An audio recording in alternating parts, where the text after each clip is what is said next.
Lotfullah Najafizada is head of Afghanistan's largest 24-hour news station, Tolo TV, and he's just picked up a prestigious US accolade by being named as one of the next generation of emerging global leaders. Before I speak to him, I want to play you a video from earlier in the year when I travelled to the Afghan capital Kabul to visit Tolo News and to hear about the deadly risks they face daily. News of a bombing reached the Tolo TV headquarters, and they dutifully reported it. سلام به خبر 6 خوش آمدید. وقوع یک حمله انتحاری در شهر کابل. At the time, no one in Tolo realized that it was their own friends and colleagues who'd been attacked. Then the awful truth started to emerge. It was 5:15 in the afternoon. I was in my office upstairs in a meeting when our head of news walked in, and he said that there was a car bomb in the western part of the city, and he said that it was us. 7 people were killed in that attack and 20 others left injured. Well, Lotfullah joins me now from Washington. Lotfullah, good to see you and congratulations again for your achievement. But this award is quite bittersweet for you, isn't it? Exactly. I think this is a recognition, Yalda, of all those colleagues who lost their lives and dozens of others who have stayed behind to follow their path and to make a difference in a country where they have to make it. There is no choice for them. When I see at them, when I look at my colleagues, they are not necessarily only a source of inspiration for me personally, but a source of hope for the future of the country. So I see it as a recognition for what a lot of Afghan journalists in Tolo are doing it, not only in Kabul, but around the country. You're 28 years old and you perhaps have one of the most dangerous journalistic beats in the world. You're operating out of a war zone and the security situation in Afghanistan remains fragile. I mean, just tell me about the responsibility on your shoulders. You have seen it in person, Yalda. It's a difficult environment. You have to be vigilant all the time and it's not just running a news channel, but also dealing with a lot of external factors, with threats, with security arrangements for your colleagues, with running bureaus around the country, and making sure that every move you make is not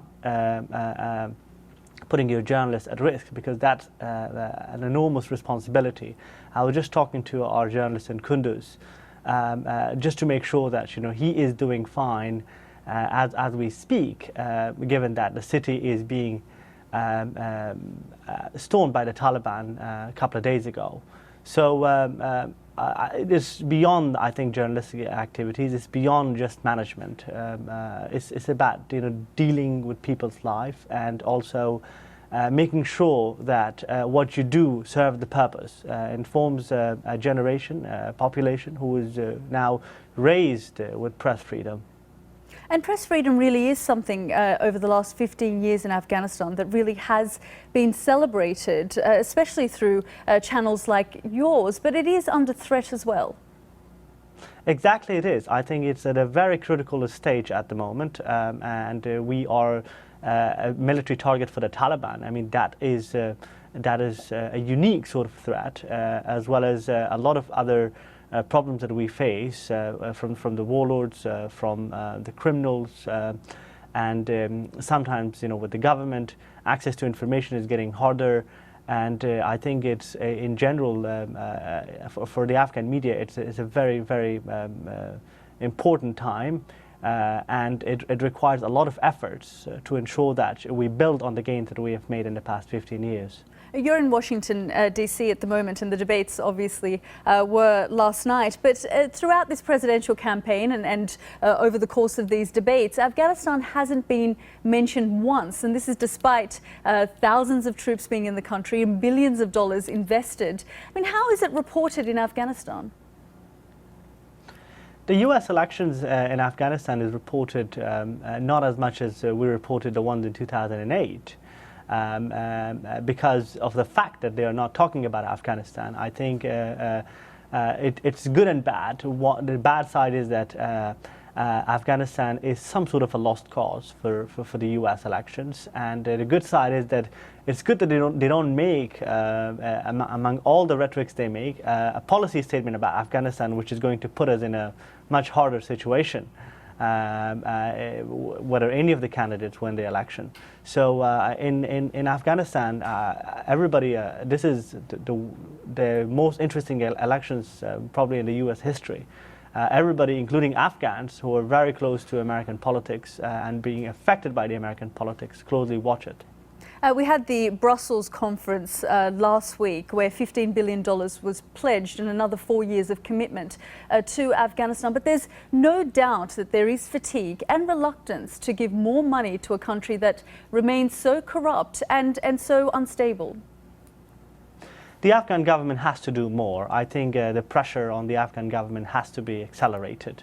We understand that Afghanistan was not destroyed overnight, and it's not going to be built overnight. So it's going to take a long time. But still, I think the international community sometimes doesn't want to see the bad side of the country. They're happy that we still have a government, but that's not enough. They're happy that every city is not falling apart every day. But that's not enough. I think that pressure on the Afghan government should be there. We'll have to leave it there. We're running out.